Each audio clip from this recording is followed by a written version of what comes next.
Welcome to The Other Side of 40. My name is April Grant, and I'm here to help women make positive changes with their lives after the age of 40. Let The Other Side of 40 become your community to find inspiration and support to start the next chapter of your life. Hello, and let me stop that. Hello, and welcome to this week's episode of The Other Side of 40. I would love to introduce you to the co-founder of The Other Side of 40, Renee Scott.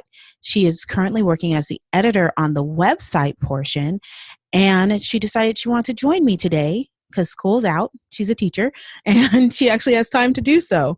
And I wanted to make sure that she came on and said hi to our audience. So welcome, Renee. Hey, it's great to be here. I'm so excited to be a part of this and so excited to get to hear from our wonderful guest today. And on that note, our guest today is Tracy Wilson, and she is the host of Melanated Mom podcast, where she encourages moms to raise creative, innovative, and independent children, and in the process to make sure that as mothers, we don't lose sight of the call on our own lives. Oh, that speaks to me. Tracy is the mother to three amazing humans and wife to a man who gets behind all the out-of-the-box ideas she has for raising children. So welcome, Tracy. Hi, thank you so much for having me, April and Renee. I'm so excited to be here today. Awesome. So as I start out with every podcast, do you have an awakening moment? And tell us about it. Oh, boy. Yeah, I have a big awakening moment because this is the other side of 40, right? Yep. So Yes. my last pregnancy was at 40 years old. Okay. And it was when I tell you, a huge awakening moment for me. Because first of all, I did not want to be pregnant at 40. This was one of the things that I told my husband. He is the second relationship for me with a child. I have a 24-year-old, Okay. and then I have now an 8 and a 6-year-old. Oh, so oh, girl, I'm telling you. So we had our first child together, and that was something that we had talked about. We agreed to have one child. And the one thing I told my husband is that I would never want to be pregnant at a certain age, and I would never want to be pregnant when my son was a senior in high school. Well, guess what, Renee and April? Uh-oh. I was pregnant at 40 with a senior in high school.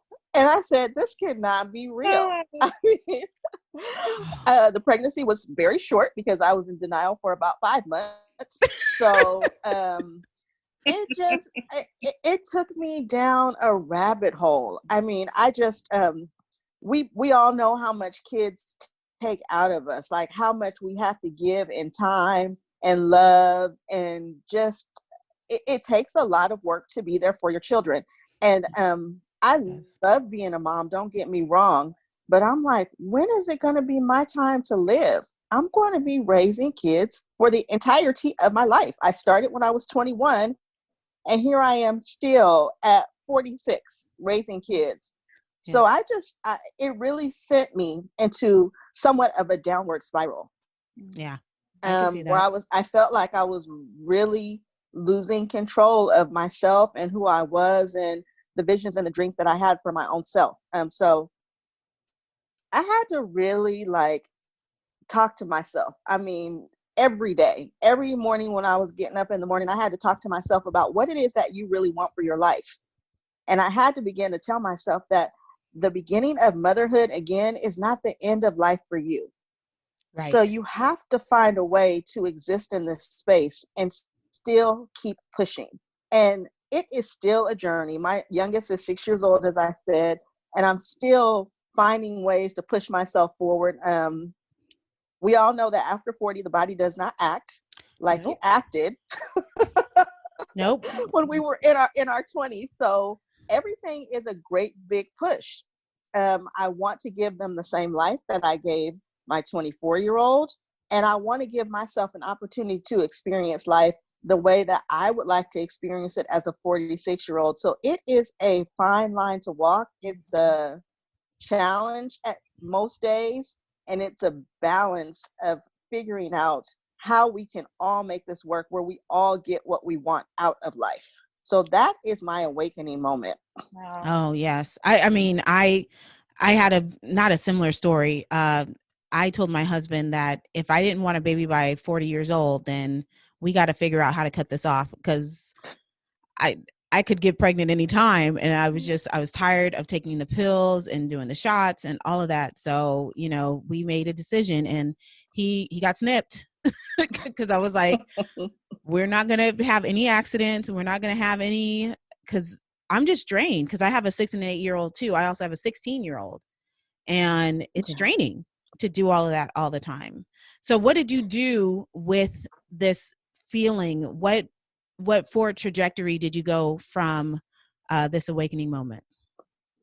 So this is kind of where the podcast started for me, because I thought about how I was feeling about motherhood, and I'm like, I can't be the only one out here feeling this way. Like, there are people that want to raise their kids in a way that their kids have freedom and the ability to move and be who they are, but also not forget about what they have on their own plate, their own dreams and their own aspirations for life. So I just wanted to talk to mothers about really pressing forward in their dreams and aspirations. And if you need to make your kids a part of that, then you can do that as well. Yes. I was just talking to my mom the other day, and my daughter, who's the 6-year-old, has gotten really interested in graphics. And so she wants to work on Canva a lot. I'm like, oh, I'm about to make this girl do my graphics for my podcast. So I'm having the same discussion with my 8-year-old. So I feel you there. I'm like, I'm just going to make it about incorporation on every level, and not use it as something that is going to hold me back. And so I've really just tried to push forward with my kids in that way, to be like, okay, so this is what I got on my plate, and you can be incorporated in this, and then give them an opportunity to also learn some new things and just be available to them in the ways that they need me to be available as well. So there are so many different facets of it that I maybe didn't think of when I was pregnant at 40. All I could think about was not being able to do the things that I wanted to do anymore. And it's just that, okay, the way that I want it to go, that's okay. But there are still things that I can do. Do not give up on what I have for myself. So I had to keep telling myself those things over and over. And I mean, I still do every day. Sometimes I wake up and I'm like, I'm not ready to parent a 6-year-old today. I'm not ready to. I don't feel like being a teacher. I'm not, I want to go to work. I'm just, all that stuff. It's just, it's draining. But I just wake up and I say, okay, this is going to be a great day. We're going to get through this. And whatever we don't get through, we can save that for tomorrow, so all those things. I think that's really great. So I have a question. One of the things that you're talking about, I love how you're talking about how you incorporate your children into some of your goals. And it's one of the things that makes me think about Toni Morrison, how she wouldn't close a door and let her sons come in while she was writing. So I think that is really great. What kind of advice, or what kind of lessons do you think that teaches your kids when you're letting them come in and seeing how you are still pushing through with your goals and you're incorporating them? I would like to speak directly to my daughter pertaining to that. It teaches you to take care of yourself. And I think that they get to see that in a big way, that I do things to take care of myself inside of the home, as far as pushing forward with dreams and visions, and also outside of the home. I do not stay here all day, and I don't feel guilty about it. I mean, in COVID, yes, I stay here all day. Right. But right. We are all staying here all day right now. But when there's things that I want to do, I leave my house. I have a whole husband, and I let him take care of his own children. This was like a big thing with me and my mom, just because of generational gap. She would be like, oh, he's at home with the kids again. And I'm like, he is their whole father. Yes, he is. And I am not there, so I have to incorporate like being able to take care of myself, like you said, and letting them walk in and see what I'm doing in a process and letting them be involved, but also making sure that when I don't want to do this and I don't feel up to it, that I get out of here, because Right. it's going to make me a better person at the end of the day and not feel guilty about it. Right. I lock my door. I take baths. I'm like, no one can talk to me right now. And I don't feel bad about it. At first I used to feel like, oh, that sounds so harsh, or that sounds so mean. But hey, these kids are resilient. They are. They get are. it. They get it. They're like, okay, so yeah, let's give her a couple of feet of space right now, and then she'll be back, and they can even see that I'm better. So I hope that answered the question. I feel like I got on a ramble. No, it's okay. But it made me think about how to protect my sleep and our marital relationship. My husband and I ended up having to lock the door for the kids, the girls coming in, because the 6 and 8-year-old for me are both girls. They would come in the middle of the night, every night, and we would put them back. And then it was like the first night we put them back once, they were stay in bed. And then each night it would get worse. They come back a couple times. They come in earlier. Next thing you know, they're going to sleep with us and they're waking up with us. And I was just like, I can't do this. I need sleep. We're not, there's no intimate time with us because we got 2 little girls laying in the bed, and I love them dearly, but they got to go. So we lock the door. And so every once in a while, maybe every 6 months, they kind of revert back. And I don't know why. And we got to do it again. That was nice. All right, you guys can't come in. And the first night is always hard. They got the tears, but then they just go to bed in their own room. They're very resilient. They're like, guess what? We can't go in there. Nope. We have found them on the couch a couple times. But I think what's great about what both of you are doing, though, is that you're also teaching your kids to value your time, and by valuing their time, and they're going to learn that they all get their own kind of private time and space too. And so that teaches a lot of respect. I think that's really awesome. Yeah. I agree, and respect is a top thing, like you said, by saying that this is our space and we value spending our time together as a married couple, and we value our sleep. Lord Jesus, do I value my sleep? Like, no, you can't come in here.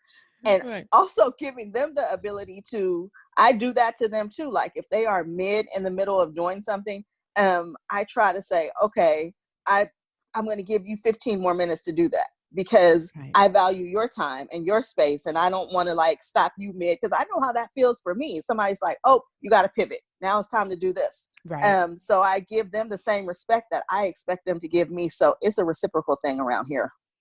That's nice. I mean, I do that as well with the kids. I try to give them their space. I try I guess a new video game dropped last week or something. And my son really wanted to play it, and it was supposed to be all day long. I have no idea what it was, but it was something with his friends. He keeps pretty PG games, so I'm not thinking the game's crazy or whatever.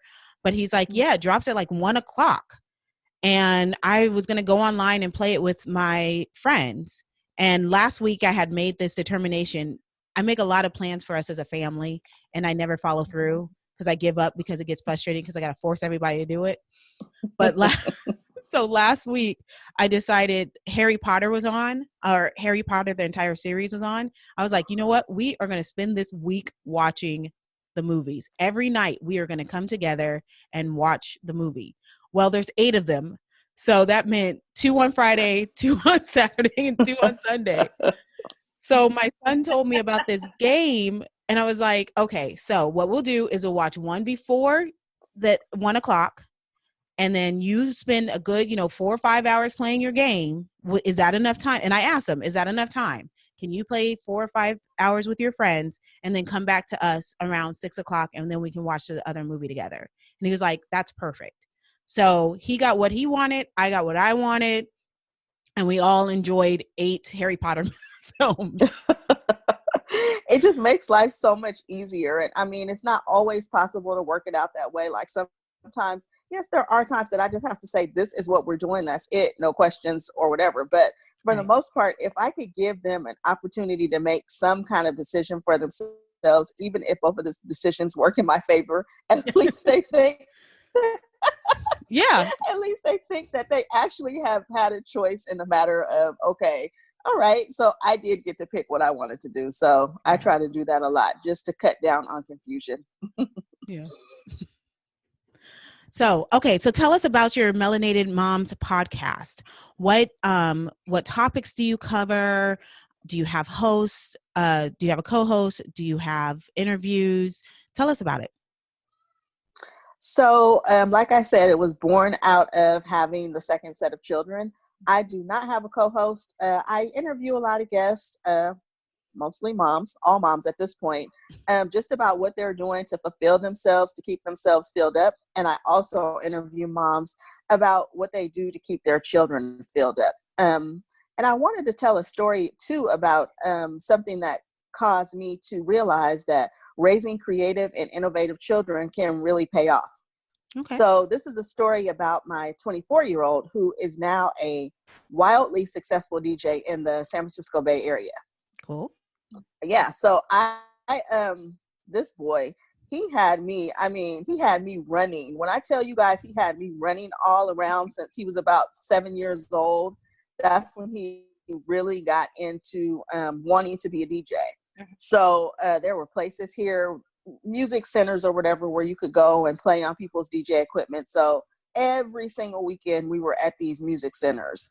Every single time I turned around, he had a plan for my life where I was going to be driving him or where I was going to be participating in these different activities. And I wasn't as flexible back then as I am now. I wanted to force him to do things, you know. Oh, we say boys should all play sports, or boys should all be doing this, or you need to do this activity. So I was forcing him into all these boxes that he didn't want to be in. And he just told me one day that I'm going to be a DJ and pretty much you need to let me do this. And so I said, okay, so if this doesn't work out, like, what's your plan B? And he said, there isn't a plan B. This is it. This is what I'm going to do. So that's when I decided to get behind him and let him do what he wanted to do creatively. I think a lot of us come here knowing what we want to do with our lives. Then we get people telling us that can never work. Right. Oh, what else are you going to do? What is your other plan? And so then I had to really decide that maybe something has been spoken into his life that I don't know about yet. So I need to be able to get behind that and let him do what he wants to do. And when I tell you that he took off, like, immediately after I said, okay, forget it. I'm going to not try to force you to play football or do martial arts or whatever. His career and the way that he was able to meet people and move in the DJ scene took off at an amazing rate. He DJs on the radio every Friday night here. He has been on Sirius XM radio a few times, and he is like on the club scene constantly when we're not in COVID. So yeah, I think that finally just letting myself say, okay, this is what you want to do. This is what I'm going to let you do. I'm going to get behind your creative ambitions and dreams. And I'm trying to do that to the little ones as well. So I think that Melanated Mom podcast really tries to speak to moms about doing that. And I really try to have moms on who are doing creative things with their kids and letting other mothers know that this is, to me, like a new trend in life. Your kids do have ideas and they do have dreams and goals that they can get accomplished and that they may know that they want to do, like I said, that don't necessarily line up with what dream or vision you may have for their lives. So, well, I mean, to piggyback off that, so I think it's even harder when you're in a Black family, because the expectation is they must, especially a Black boy, he must like sports. And that was something I always struggled with my son, because me and my husband are actually fairly athletic. So I just wanted him to play something, anything. And he'd take to something and then it would just fall away. I'd be like, you want to do it again? No, I don't want to do it again. The longest we had was tennis, and he did that for 3 seasons. And then he's like, I'm done with that too. And I'm like, can't you do anything athletic? Like, let's get out there and go play. And he's like, no, I just want to draw. So he just draws.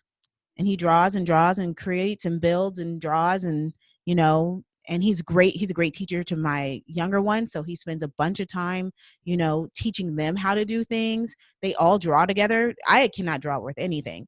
And so I watched the three of them, and they draw. I mean, for 6 years old, like, you could see good proportions and good sizes, and he's teaching them how to do that, not me. And so Right. it's just allowing them to kind of give into each other, and allow them to just flourish in their own respect. And I think now that we are more of an entrepreneurial society, and we're, quite frankly, at the stage where our college degrees aren't paying off like we thought they would. Right. I'm not nearly as excited sending my son to college right now than I was when I had him. When I had him, I was like, yes, you're going to go, you're going to do this. And then I'm looking at my student loan debt. I'm like, and he's 16. I still got student loan debt. And I don't want that life for him if that's not the direction he wants to go. So it's a lot easier to let it go. It is. I totally agree with that. My son was even in college.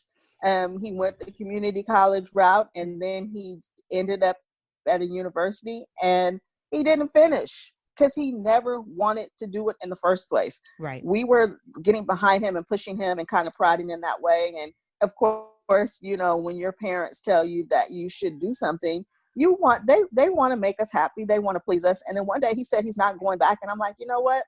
That has to be a decision that you make for yourself.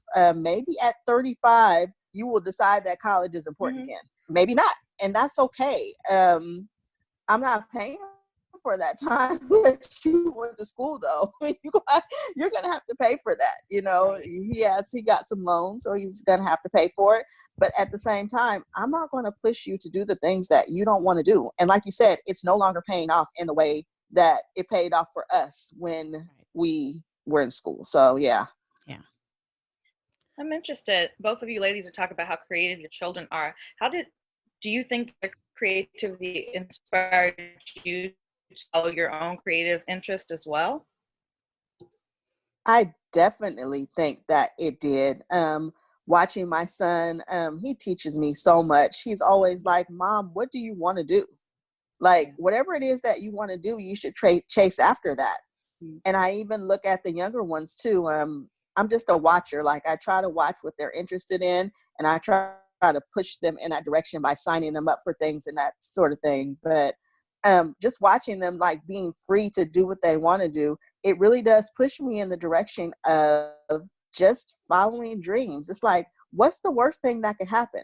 It doesn't work. Okay, so you move on to the next thing. It's not a big deal. I think that before I would get so caught up in fear, I don't know if you have this thing, April, with the podcast about how is it going to go, or, who's going to listen, or am I going to be able to keep up with it? And it's like, if it doesn't work, I just don't do it anymore. It's that simple. And so I think that kids have that mindset of like, okay, so we will approach things from many different avenues, and one of them is going to work. And so I want to get more of a childlike faith when it comes to following some of the things that I want to do, because they don't have a problem saying that, okay, well, I didn't draw that perfectly today.